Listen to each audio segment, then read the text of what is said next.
It's beer o'clock on Real Ale Craft Beer. Today we got a beer from Vibrant Forest Brewery, and this is a collaboration beer.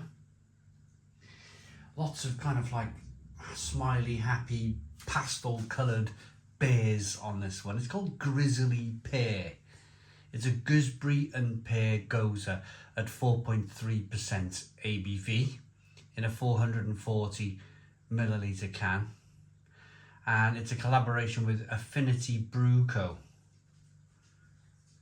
I don't think I've had anything from Affinity Brew Co before. I've definitely had some Vibrant Forest. Their beers are very, very good. Based down in Hampshire, kind of Southampton way. Beautiful, beautiful brewery. They have a double, I've not been there, but I've seen pictures and I've been described it. They have this like double unit where they brew the beer, but because they have this double unit, they have a great big yard out the back where they have kind of street food stuff going on, a big beer garden, go there, drink, eat, have fun, enjoy the sunshine. Of course, on the south coast as well, you're going to get that. What do they call it? We have it in Barry in South Wales. It's called a microclimate. It's just where the sun kind of creeps out a little bit more than it would if you lived, say, in Scotland.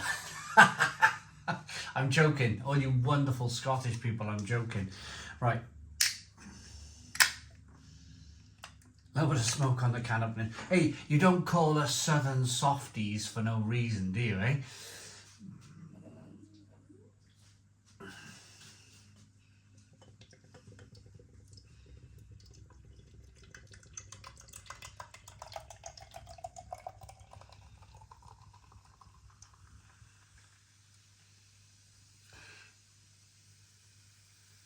Sour beer, have a listen. It's doing all the right things, all of the things I wanted to do for a sour beer, of course. I want that head to hiss and fizz and dissipate very quickly. I want that from the beer.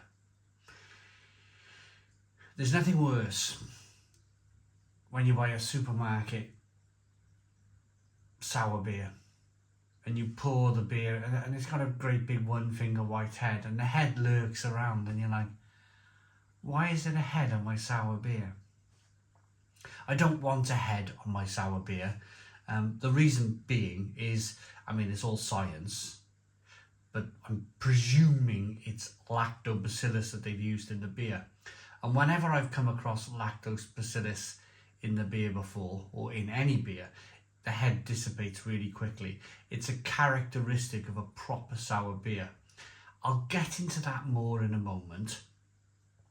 We'll talk about lactobacillus and why it's used in beer in a moment. But first and foremost, I can smell pear. And I'm really intrigued to get my nose into this beer. So we got a little bit of haze going on, a little bit of carbonation. Head's dissipated nicely on this sour beer. Let's get the aroma. Oh, a little bit of pear. Wow. It just smells like pear drops. It smells like pear drops to me.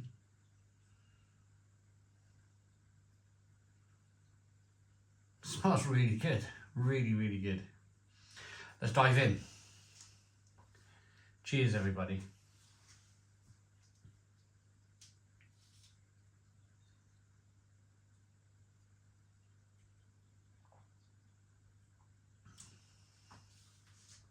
Oh, yes. Yes, yes, yes. That's really good. Stone the crows.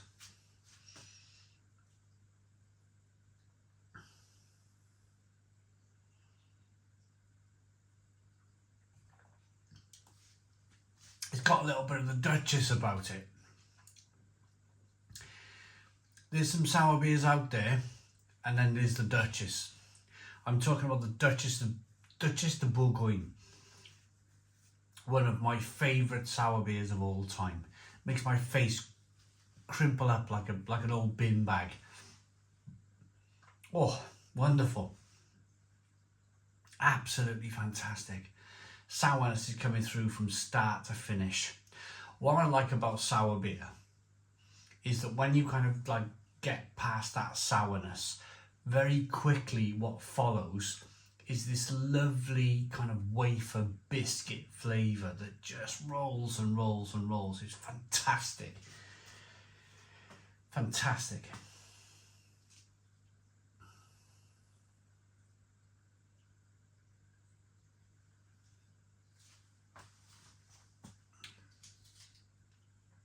Oh, but it's got this wonderful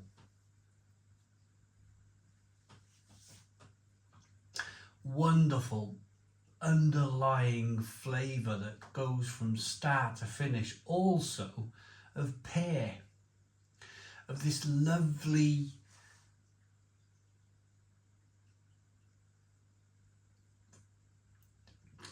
what did I call it earlier on, like sweet pear flavour that just start to finish on the beer.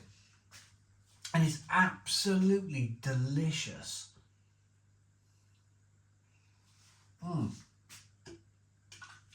There's still some more in the can.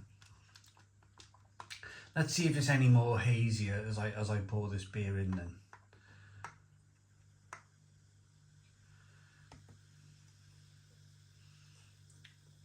Beautiful, light wafer flavours.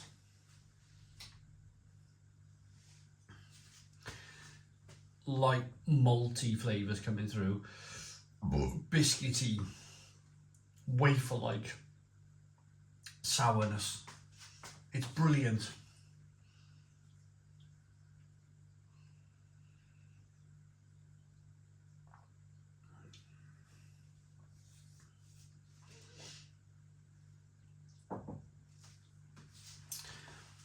Right, the boring part. Let me get this out of the way very quickly. Oh, it may not be boring for you because you're beer people, aren't you? And you're probably slightly interested in this. Lactobacillus.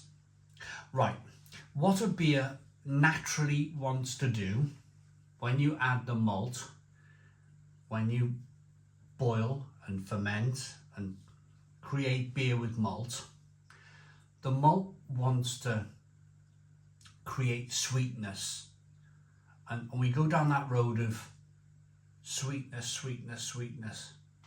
Lovely.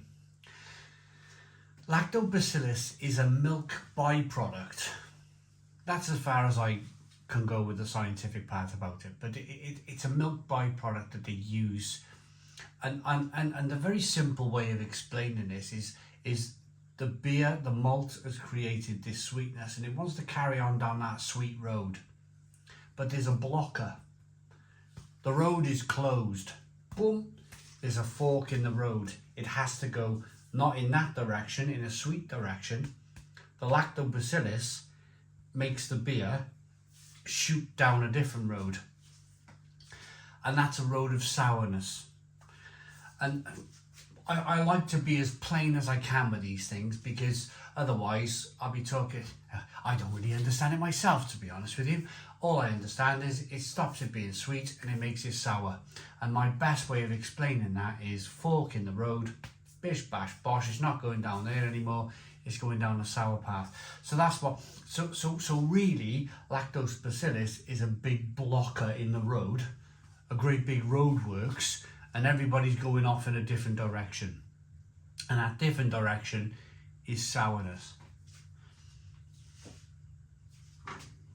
And this is lovely.